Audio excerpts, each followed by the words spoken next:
record on this computer. Hi, everybody. This is Steve Hodgson from Modern Asset Management. I'm here with Dion DePaoli today. Hello. Of Secure Debt Exchange. And we're going to tell a story about the second note that I bought that I did from FCI. And subsequent to this, we learned some lessons, and Dion and I got out another 26 loans that have that are having much happier endings.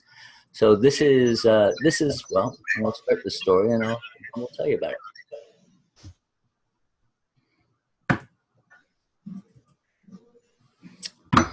I'm calling this one, this is the one about Avondale, the story of what could go wrong will go wrong. So this is a note that we bought in June of last year, so June of 16, and this is the house. It's a lovely little two-story house in South Euclid, Ohio, which is a suburban neighborhood of Cleveland. If you Googled this address, you'd see that it was a charming little well-kept street, and the borrower was, of course, past due when we bought this non-performing loan, and we thought we had a winner here, and this is what happened. Before I start telling you the story, I want to tell you why we're doing this, and it's a Zig Ziglar quote, that we can have anything we want in life if we just help other people get what they want. So this is a cautionary tale, and I'm telling you, so I'll tell you my bad news, and you tell me your good and bad news, and we can all get better together. So what did we do? We found a loan on the FCI exchange that was for sale for $31,000, and we bought it for $21,500. It had an unpaid principal balance of $45,000 and change. It had, and Dion, with all the arrears, it was $100,000. Yeah, there was $74,261 in arrears. Okay. So this is a long problem that this woman had been in a fight with owner after owner after owner as his mortgage traded hands over the years. At the time we bought it, there was $10,000 in taxes owed to bring it current. Ohio is a very high property tax state, and we had to pay that to make sure that we didn't lose the $21,000 that we put out. So we were all in for, well, call it $32,000. So if we look at how this is priced compared to what we see on the market today, I think at that point, I thought we did a fairly good job. It was 47% of unpaid principal balance. And when you rolled in the $10,000 to bring the taxes completely up to date, it was 69%. And we had a broker price opinion that told us that we were buying it at 40% of broker's price opinion. And that was a Clear Capital standard retail drive-by appraisal or broker price opinion that gave us an estimate of $79,000. So this is the little line that you see on a tape, and this all says that this is I think so far we're doing a good job. And so it had been with FCI since 2011, so we got to see lots of history. The loan had been traded again and again while still on their platform. The monthly payment for the borrower was $373, which for almost everybody should be an accessible kind of number. The borrower was really good at this. She had been fighting to stay in this house for years and years, and her pattern was typically when the loan traded, the new investor would start the foreclosure action, and she would make a forbearance offer and start making payments. She would make 3, sometimes 4 payments, and then she would go dark, disconnect her cell phone, and hunker down, and then start the fight. So all the investors before us traded the loan rather than go through the foreclosure.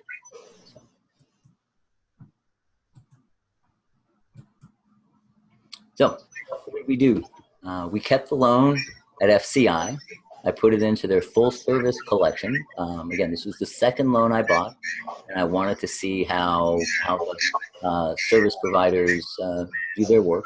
I come from the debt collection world. I've owned collection agencies for over 20 years. I've bought and sold hundreds of thousands of unsecured loans, and I wanted to see how the secured world does their business. So they reached out to the borrower.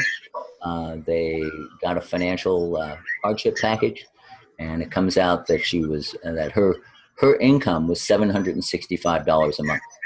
So her being able to afford a $373 mortgage payment was not going to happen. She told us that she had a renter for a while, but not anymore. So we made a decision to foreclose. And at that point, the borrower disconnected her phone number. So there was no more communication, and there was no opportunity to work out other ways to help this woman get through it. At this point, we thought a short sale was the answer, right? Yeah, so let's chat about that for a half a second. So borrower had the borrower had a modification in 2011, and the borrower missed 3 of the first payments, and there created some confusion on that interest arrears, that $75,000 of interest arrears. That's really just interest arrears. And so from the outside looking in, as we were analyzing that, it looked like we obviously had some debt relief that we could offer to the borrower from a short. So she's been getting mortgage coupons from the servicer showing roughly $120,000, the 45,000 UPB and the 75,000 interest arrears. So we said, look, we can certainly forgive some of that, incentivize her to essentially short sale the property, and life would be good, right? We've got some equity, right? $79,000 BPO. We've got some equity, and we've got some room to wiggle from a debt collection side. So that was the general thoughts. Mm-hmm. Yeah. And so far we're innocently going along thinking we got this, right? So, all right. So we start down the foreclosure. Whoops. Oh dear. I have to go back. How do I go back? There you go. Start down the foreclosure road, and we FCI assigns it to Gerner and Kearns, which is one of the largest collection law firms in the country. I'd used Gerner and Kearns years and years ago and found their work to be solid. We got into a disagreement about local rules with them, and wound up recalling the account from G&K because we just weren't getting the kind of attention, the love that I look for. We wound up choosing Keith Weiner and Associates and working with Kim Hammond there, who I think did a great job. Yep.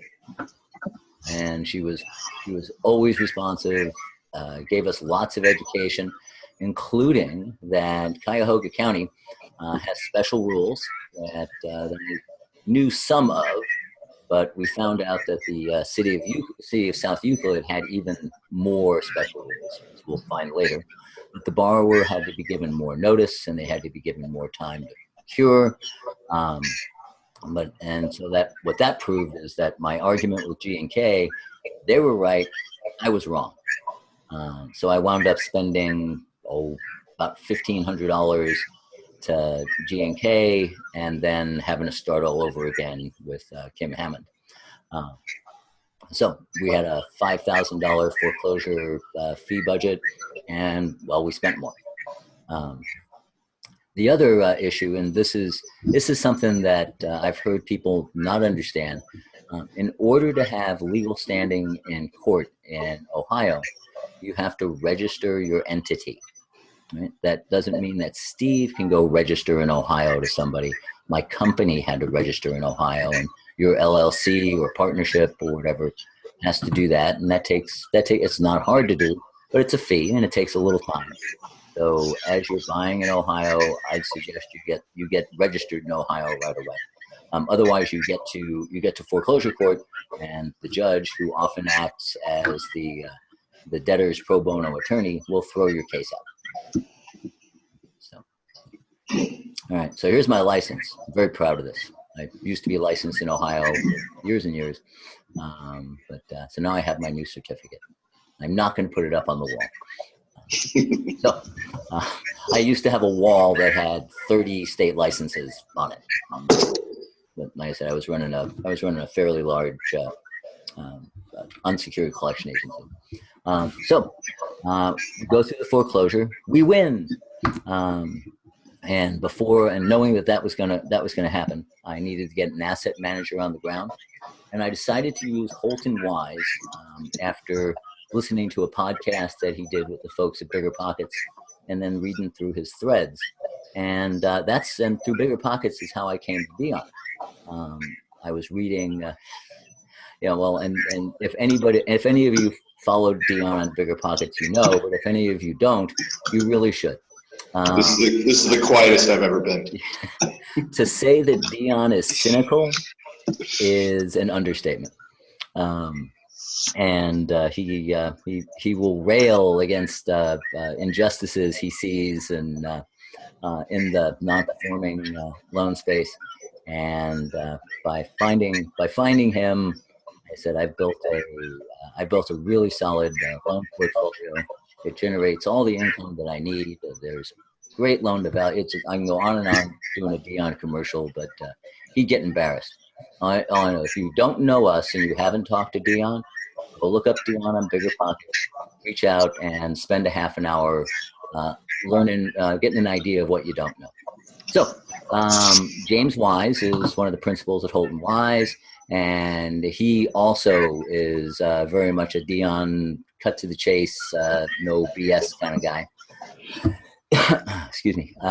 So we sent him a $2,000 retainer, and I think that was a reasonable thing for them to ask for they asked that from all their one-off investors, because they need money to do the work. So we had to go all the way to the sheriff's eviction. We had no contact. They couldn't touch. They door knocked. They did everything they could to try to make this reasonable, but they had to show up on the day to take possession with a truck, unload all of her stuff, put it in storage where it sits today. And what they told me is the borrower. They think the borrower was there the day before. That there was somebody in the house. They also, when they did the eviction and they brought their crew, they also brought their contractor to estimate what it was going to take to restore the property and get it rent ready. So Steve, just for the record, for those watching at home, this is a timeline that was at its maximum foreclosure and eviction, right? This was not cut short by any means. In fact, the timeline, I think, went a little longer because we had to shuffle cup the attorneys. Yes. Right. So we bought it in June. We bought it at the end of June, went through the whole boarding process with there's a month there and on and on and on. We took possession on August 30th. So if we had a straight line, we would have been 10 months, 11 months, but we wound up being 13 months. Okay. That's a lot of time. Right? Long time. Long time to spend. And now, as they do on the HGTV shows, and now that we've had the before story, now here's the after story. I now own this asset. I should have music here. Here we go. Huh? Pretty nice. So, move over, Hamptons. Yeah. So, and I'm told it was the typical hoarder thing you see. What's my favorite HG? I watch Good Bones these days. It's a HGTV show set in Indianapolis where they buy this and don't make any money, but they make nice houses afterwards. So anyway, here's a sunroom that's got a bunch of floor damage. This was likely where her renter was. This is over here. The little two doors, that's the 2 bedrooms that are upstairs. This is a 2-bed, 1-bath, 2-story house. This damage in the lower left corner is the kitchen ceiling, where it's where there was a leak in the bathroom up above that came down and has been dripping forever. So at this point, you shake your head. How do people live? Oh, and the house was just absolutely full of stuff. So you shake your head, and how do people live like this? But more people live like this than we care to know. A couple more pictures. We have a little galley kitchen. That's a little family room that's out here in the upper right. This is in not bad shape. This is okay. The floors were old and dated, but they're hardwood and probably repairable. This is the driveway and the garage, and there was no garage door. The city requires a new garage door. The city required put on there that they want the driveway replaced, and I'm shaking my head, going, I've done a fair number of rehabs, and you don't replace a driveway. The driveway was a surprise, right? Yeah. You grind and patch and move on. And this is the difference between where you have to get a pre-sale inspection, the point of sale inspection, or I would have been able to take this property, do a bunch of cosmetic things ahead of time as I'm the owner and I can work on my own asset. And then you bring the city inspector in to deal with the electrical and the plumbing and the stuff. But in this way, they want this driveway replaced. I don't know how many thousands of dollars that's going to be. I would grind, patch, and seal for $500, and I've done dozens and dozens of those. So we got this BPO that said it was worth $79,000. Maybe not. So in order to start the work in South Euclid, I have to make a $12,000 escrow deposit to the city against the work that's being done. So they're on a mission there to prevent slums, to prevent bottom end landlords. They're trying to restore their little city. The $12,000 security escrow deposit was not the budget to make it rent ready. It certainly wasn't the budget to make it ready for retail sale. I think it would have taken me like another 20 grand, so all in 30, to bring this property back to shape. I do this in other places. Dion and I doing a project in Indiana right now. I've done 4 projects like this in Pensacola in the last year, and so I've got a pretty good idea of what it takes to get a place ready to go. I've been doing real estate since 1995. If I had had boots on the ground, if I had all the tools that I needed, I probably would have turned this around. HGTV ready houses in this neighborhood, we have a comp at 90,000. So we often talk in, not Dion and I, but gurus will often talk about the 5 exit strategies in dealing with a non-performer. And so the first is do a loan mod. That deal was dead on arrival. She had tried 3 since 2011. 3 other investors since 2011 had attempted to. She had already had a loan mod that she fell out. And we had 2 other forbearance opportunities, and in both times, 3 payments, cancel the cell phone, and start camping. So she knows what she's doing, right? The next is buy her out of the place, and I've done cash for keys, and I used to run a property management business too, and I've done cash for keys numerous times. But FCI couldn't make contact anymore after she went dark.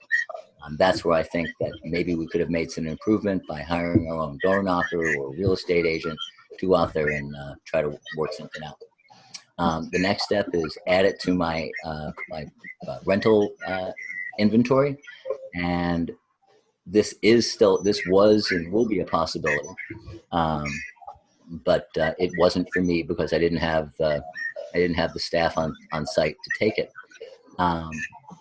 So you could buy it and sell it, and $30,000 to get it up to speed, plus 6 months, and having to deal with a city that's not going to let me cut any corners to get it to do what I usually do, or to sell wholesale. And this is Cleveland, and there's a very, very active wholesale market. I listed the property with Holton Wise, and we did get an offer in a week from his network. So this is where I was. Bought it for $21,500, paid $10,000 in back taxes, paid another $5,000 in taxes, maybe a little less, for the last 14 months I've owned the loan. I had $6,000 in attorney fees because I decided to be stupid and get in a fight with the lawyer. I got $2,000 out of pocket to the property manager. Plus, I've got this $12,000 escrow that I've got to give to the city. I'm into this loan for $56,000, right? But I paid $21,000. Okay. Clearly, we could have done this better. So, I listed it with Holton Wise. We got a quick offer for $33,500, with the buyer to assume the $12,000 escrow to the city and take the property as is. We're in escrow now. Going to fund, I think, next week. It creates, again, if you're the local investor or you've got the team, this was a solid property. If I could have bought this property for $20,000 to $30,000 and turned around and made it a rental, it would have been great. I would have saved all those attorneys. I bought an REO instead of a note. Right? This would have been a winner. So if I put another 30 in, now I'm into it for 86, and maybe I get out even. And I've got to wait 6 months to get that done. I can take this $30,000 and I can buy a performing loan at a 10 or 12% coupon and start earning money on that today. Right? And so this is again my second note, and it was an expensive education. And this is where Dion said, how about getting out of the non-performing game and buy some performers? So what did I learn? BPOs are only external. If you go back to the first picture, this was a nice little house on the outside, and the agent or the broker gives you the retail market price. And with having comps in the neighborhood, fixed up houses selling for $70,000 and $90,000, the BPO was accurate if the house was HGTV ready. I didn't like it as a rental because it was 2 bed, 1 bath. That would get me the same renter that I already had as a borrower. If it was a 3-1 or even better, a 3-2, I would have found an on the ground contractor. I would have gotten on a plane and we would have turned this thing and kept it. Because I've got 37 years of debt collection experience, I've learned that I have to stay on top of my servicer and think of them as a collection employee and make sure that we're keeping to timetable. We should have been able to talk to this woman, and we didn't. Maybe I would have investigated the credit counselor approach. I've heard people are doing that, and I'd like to give that a try with the next time. But since I'm only buying performers, there may not be a next time. Some of my options weren't available to me going in. I knew that, so maybe I should rethought that. And understanding the local rules before buying. So that's my story. And now we'll let Dion weigh in on some stuff and talk about this slide. So take it away. Before we go into the current slide, I'll just recap on the deal, right? So I think there's obviously a lot of fanfare over non-performing loans. And I think this is a good demonstration on, obviously there's some risks, right? And there's not enough conversation out there that talks about the innate risks that come along with non-performance. It's not all flowers, ponies, and rainbows. Again, this house looked great from the outside. Once we got in, it was a war zone. And then on top of that, is you're typically in a market that you don't have a developed network, and that becomes problematic. When in our fund, we were invested in 45 different states. We didn't have a network of REO agents and contractors, and you just can't have that. You're not big enough, right? So, some investors do well by picking an acute geography and sticking with that, and that gives you an opportunity to develop a team. But if you don't have that, you need to be cautious with the idea that you're going to buy a non-performer, run out, do a bunch of repairs, and sell it. Because, at the same way that we could have treated this with the borrower a little bit better, we could have easily gotten ripped off by a contract. Not saying that all contractors are bad news, but, it's tough to manage. Nobody's going to care more about your money than you. So I'm a California investor, and anytime I enter the Midwest or any other state, the price goes up 25%. That's right. Yeah, that's right. So those are the risks. And when Steve and I have been chatting about this, we want to kind of share. We want to share not doom and gloom, but we want to share some pieces of reality with the tribe here a little bit, so that you're getting a good idea of what it's like. Not everything's a winner, and that's a tough pill to swallow when you're a newbie investor. You are limited on your capital that you can deploy, and you go after that one asset. That one asset you need to be, you need it to work. You can't lose, you can't lose 20 grand. Otherwise you're going to be out of the game for a little while. And, it's because of that it's the same thing I did with Steve when this was starting to go bad. I was like, it's time to look at some cash flow and have some confidence in your portfolio. You can come back to this. This idea of investing in non-performers, but get a base hit, get on base. You can't score unless you're on base, and I think sometimes that gets a little lost in the non-performing game. And again, it's you can see some big red numbers really quick. So we plan to have a couple more of these. Now that last slide, now that you just took it off. The last slide. Hang on, we'll put it back up here. Right. The last slide that we had there, we've had a lot of people come to us lately. We've been a little bit more active with the videos, done some meetups over on the West Coast. And so we've had some folks approach us about joint venturing opportunities with them, right? So you're new or you're slightly experienced, and you just want, if you want some additional team member backup on your team, I guess. I don't know what that is. So anyways, the good news is, we sort of put together an idea for how to structure that looks a lot different than I think what some of the typical structures are out there. And Steve and I have we've done a couple of these, and they tend to be working out pretty well. So the capital partner would put up the capital. They obviously active in the selection process, discretion over the bid. So we pick the asset, deliver the bid, run through, the acquisition, still same stuff, still same due diligence, so on and so forth.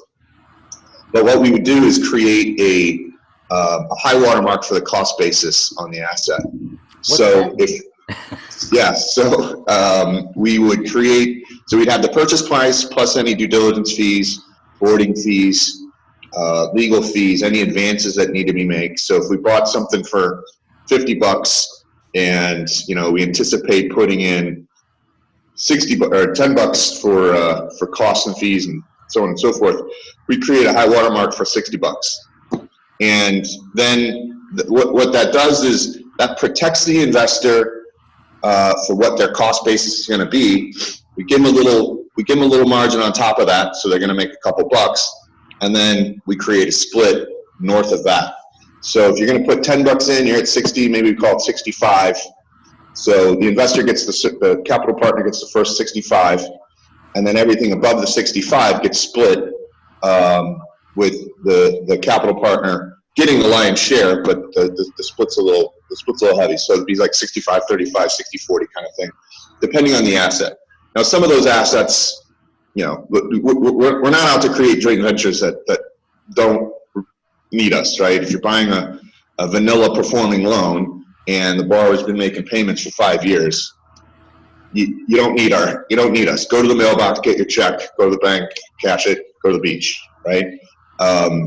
You consider that advice free. But if you're in something that's a little bit more high touch, needs some work, whether it be, you know, non-performing, sub-performing, or re-performing, we're happy to team up, and we're happy to kind of come on board and create a scenario where you feel comfortable that we have to work for the upside.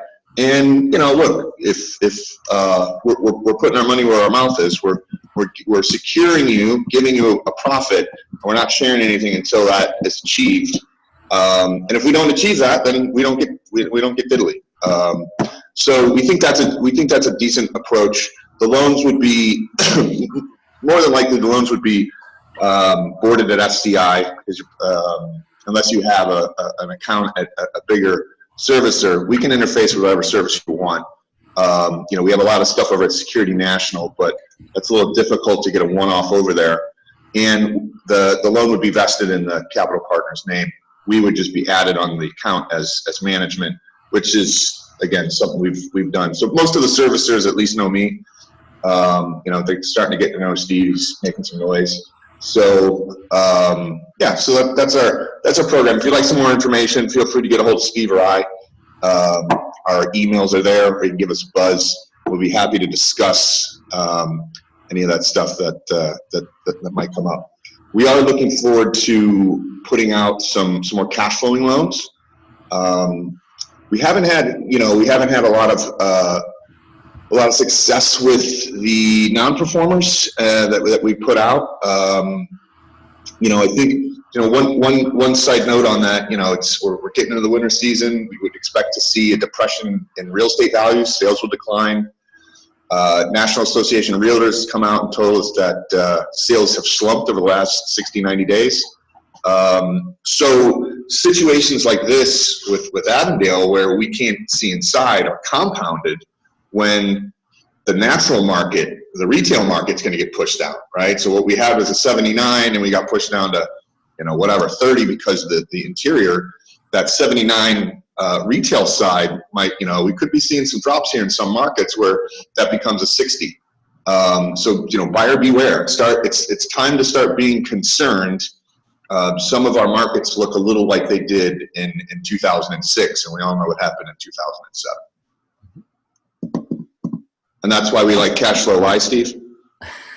Because it doesn't matter what happens to the price of the property. Right. Yeah. So, and again, the portfolio that we built together, and that process is Dion did the math. He's got some great software that can take a file, take a tape, and pick the winners. And then I went in and picked the properties on the list of winners that were in the geographic locations and the cities that I believed in. And you know, so I didn't buy anything in Detroit, but we bought loans in 12 other states. And I'm wondering that, you know, because of issues like this, I'm going to try to limit myself to 3 or 4 markets where I've got people working. One of them being Indiana, where you are. Another being Florida, where I've got experienced folks on the ground. And so that's that. So I think that's our share for today. And what I'm going to do now is thank everybody. And again, you can reach Dion DePaoli at Dion at sdxs.us. And this will be up on the YouTube channel. I'm going to email it out to the tribe, and hope this helps everybody. And please, please, please give us some feedback. It tells us if you like this and what you'd like to see us spend more time talking about. All right. you all come back now. You hear? All right. Okay. Thanks. I always wanted to say that. All right. All right. Bye, everybody. See you.